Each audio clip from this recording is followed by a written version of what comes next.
এবার 5 মিনিটেই হবে বড় সাইজের কেক, তাও আবার প্রেসার কুকারে। খুবই সহজে আমরা কেক করে নিতে পারবো। চলে আসছে সামনে 25শে ডিসেম্বর। 25শে ডিসেম্বর মানে এখন প্রত্যেকের কাছে কি যে কি মানে কেক খেতে হবে। তো সেটাই এখন মানুষের ধারণা হয়ে গেছে। আর সে কারণে এই বাজারে প্রচুর পরিমাণে কেক বিক্রি হয়, আর নিজের হাতে যদি তৈরি করে খাওয়া হয় সেটার তো আলাদাই ব্যাপার, তাই না? মাপজোক সহ যে কেউ এই কেক করে নিতে পারবে। তো আমি নিয়েছি একটা কাপ, যে কোনো কাপ মানে যে কোনো একটা মাপের কাপ তোমরা নিয়ে নাও। তারপরে দেখো ওই কাপের আমি দিয়ে দিলাম 3 কাপ ময়দা, ঠিক আছে? 3 কাপ ময়দার জন্য কতটা চিনি দিতে হবে, কারণ মাপজোক যদি ঠিক হয় তাহলে একদম পারফেক্ট কেক তৈরি হবে, বাজার থেকেও ভালো হবে। তো 3 কাপ ময়দার জন্য আমি এখানে চিনি দিয়েছি 2 কাপ, ঠিক আছে? আর এখানে দিয়ে দেবো সাদা তেল। 1 কাপের একটুখানি বেশি দেব, মানে 1 কাপ থেকে 1.5 কাপ তোমরা এখানে তেল দিয়ে দেবে। তারপরে দেখো এই 3টে জিনিসকে ভালোভাবে প্রথমে মিশিয়ে নিতে হবে। তো বন্ধুরা, আমি আবারও বলে দিচ্ছি, 3 কাপ ময়দা দিলাম, 3 কাপ ময়দার জন্য ওই কাপেরই 2 কাপ দিয়ে দিলাম চিনি, আর দিয়ে দিলাম 1 থেকে 1.5 কাপ সাদা তেল। এবারে দেখো এখানে দিয়ে দেবো আমি 2টো ডিম।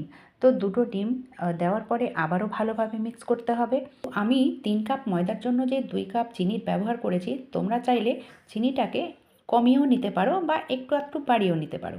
আর আমি যেভাবে করলাম সেইভাবে যদি করো তাহলে এদিক ওদিক হবে না, কেক একদম পারফেক্ট তৈরি হবে।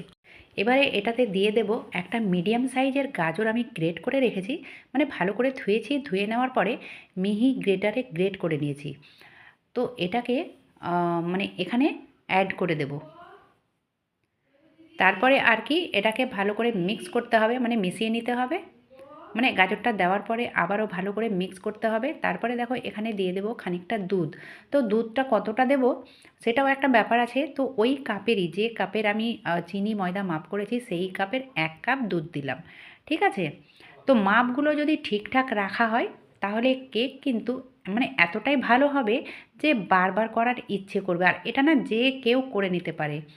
তো এই যে গাজরটা দেওয়ার পরে আর দুধটা দেওয়ার পরে আবারও ভালোভাবে মিশিয়ে নিতে হবে। তো মিশিয়ে নেওয়ার জন্য যে কোনো তোমরা চামচ কিংবা কাঠের চামচ যে কোনো কিছু দিয়ে একটা এইভাবে নেড়ে নিতে হবে, মানে মিক্স করতে হবে আর কি। তারপরে এতে দিয়ে দেব বেকিং পাউডার, এটা অবশ্যই লাগবে, ঠিক আছে?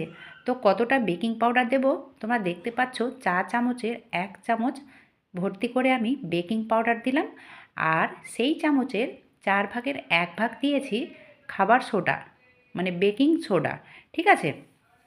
তো বেকিং সোডাটা যেন খুব বেশি না হয়, চা চামচের 4/1 ভাগ, তার থেকে কম মানে বেশি যেন না হয়। আর 1 চামচ ভর্তি করে দিয়ে দিলাম বেকিং পাউডার। তারপরে আর কি আবারও ভালো করে মিক্স করে নিতে হবে যেন পুরো ব্যাটারে সেই পাউডারগুলো মিশে যায়। তো এইভাবে এটাকে মিক্স করতে হবে। করার পরে দেখো আমি কিছু বাদাম আর চেরি কাট করে রেখেছি, মানে ছোট ছোট টুকরো করে রেখেছি, সেটাকেও এখানে অ্যাড করব। আর কখন অ্যাড করব সেটাও তোমরা দেখতে থাকো। মানে যদি তোমরা করতে চাও তাহলে এইভাবে করবে, মানে নিশ্চিন্তে পারফেক্ট কেক তৈরি হবে।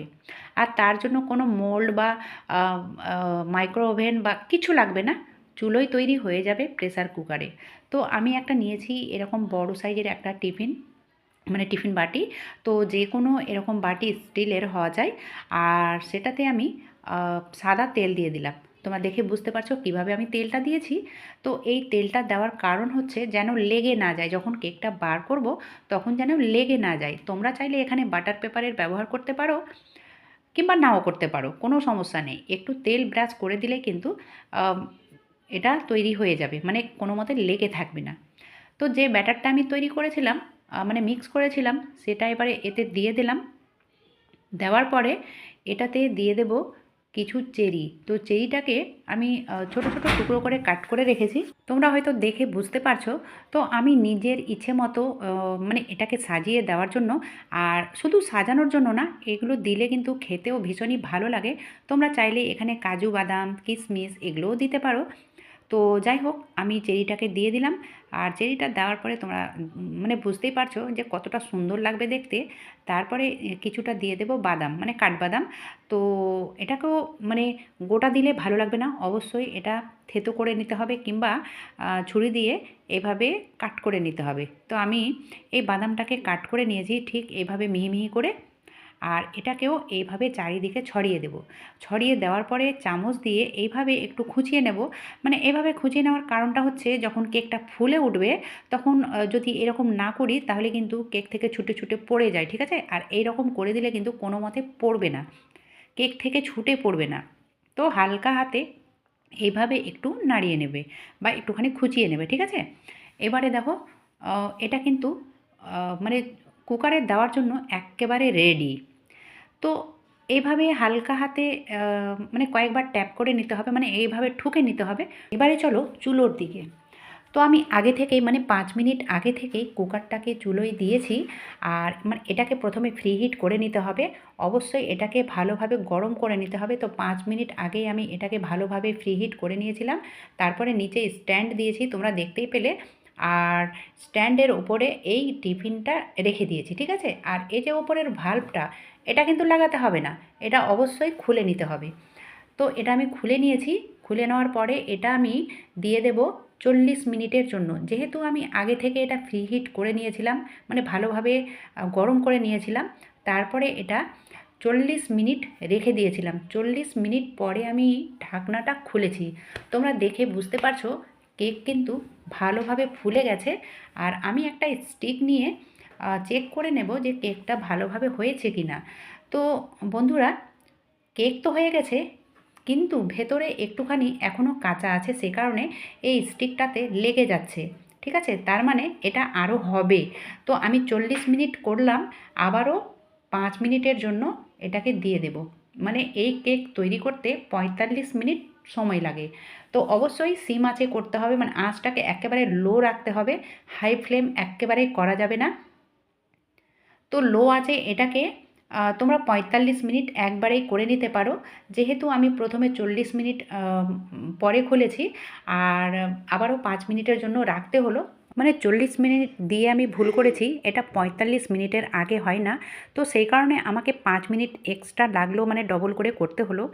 তোমাদের হাতের কাছে যদি স্টিক না থাকে, তোমরা ছুরি নিয়ে মানে ছুরিটাকে লাগিয়ে দেখে নিতে পারো যে এটা ক্লিন আসছে কি না। ক্লিন আসছে তার মানে এটা পারফেক্ট হয়ে গেছে।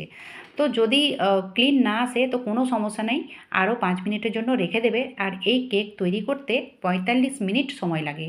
তো বন্ধুরা, আমি প্রথমে 40 মিনিট রেখেছিলাম, রাখার পরে কুকারটা খুলেছি, তারপরে আবারও 5 মিনিটের জন্য রেখেছিলাম।